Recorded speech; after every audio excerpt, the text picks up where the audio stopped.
Halo, selamat datang kembali di kajian kita. Hari ini kita mau gali lebih dalam nih, spesifiknya bab 31 dari buku keren Thinking Fast and Slow, punya Daniel Kahneman.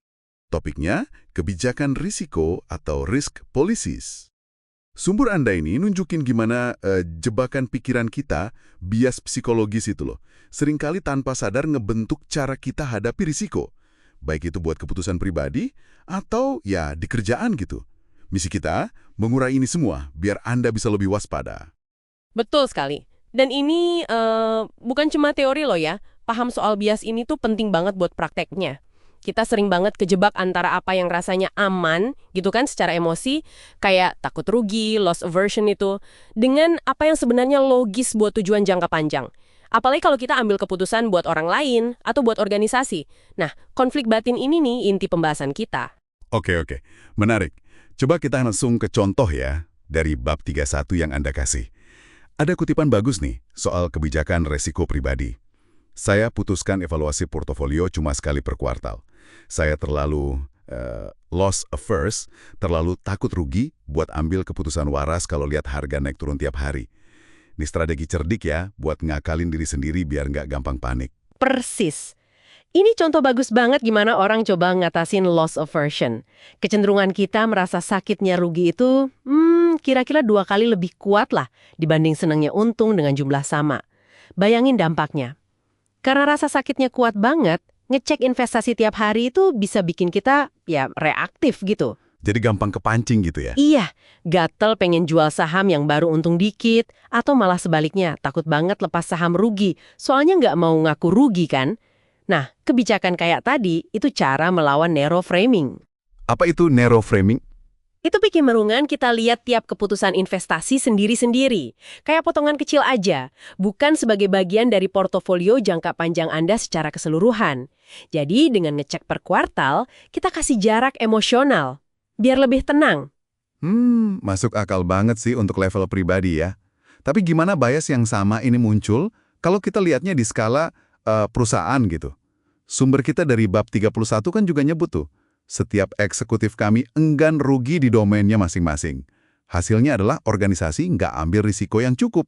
Wah, ini dampaknya bisa kemana-mana dong ya, sistemik gitu. Bener sekali.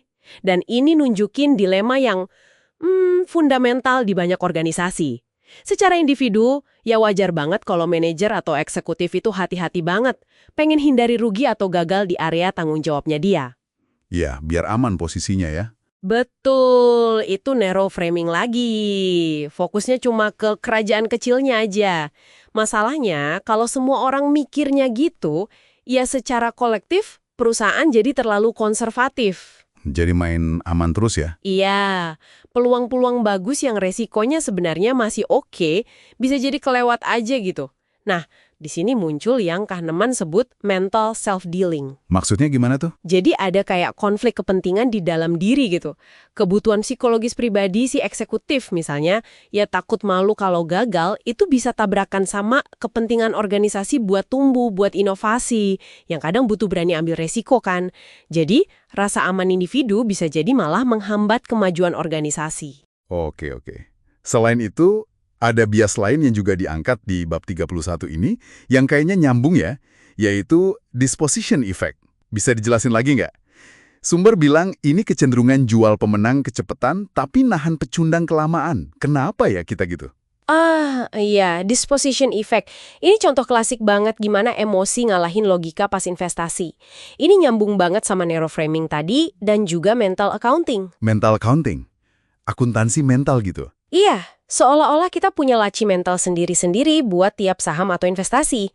Kita pengennya nutup laci itu pas catatannya untung. Makanya saham yang baru naik dikit buru-buru dijual. Biar bisa kunci profit, biar ngerasa menang. Oh, biar ada rasa puas gitu ya? Nah, sebaliknya, saham yang rugi kita tahan terus. Ngarep harganya balik lagi. Soalnya kalau dijual, kita harus secara mental kunci kerugian itu dan ngaku salah kan? Ini balik lagi ke akar loss aversion. Kita benci rugi, benci ngaku gagal. Padahal ya, kalau dilihat dari portofolio keseluruhan, keputusan jual atau tahan itu harusnya murni soal prospek ke depan aset itu, bukan soal harga beli dulu atau ego kita. Jadi kalau kita tarik benang merahnya nih ya, cara kita hadapi resiko itu ternyata ya manusiawi banget ya. Penuh sama bias-bias psikologis, kayak takut rugi tadi, cara kita lihat masalah secara sempit, bahkan soal pembukuan di kepala kita sendiri. Ini bisa bikin kita pribadi jadi terlalu hati-hati, dan mungkin organisasi tempat kita kerja jadi kurang berani maju ya. Kesimpulannya gitu ya, langkah pertama yang paling krusial itu kesadaran. Sadar kalau bias-bias ini tuh ada, aktif di diri kita semua. Dan ngaruh ke keputusan kita tiap hari. Kita mungkin nggak bisa hilangin 100% ya, tapi kita bisa belajar kenali polanya. Baik pas ambil keputusan sendiri atau pas lagi diskusi di tim. Coba deh sekarang Anda renungkan, ada nggak sih kebijakan risiko yang tertulis maupun enggak yang selama ini Anda jalankan?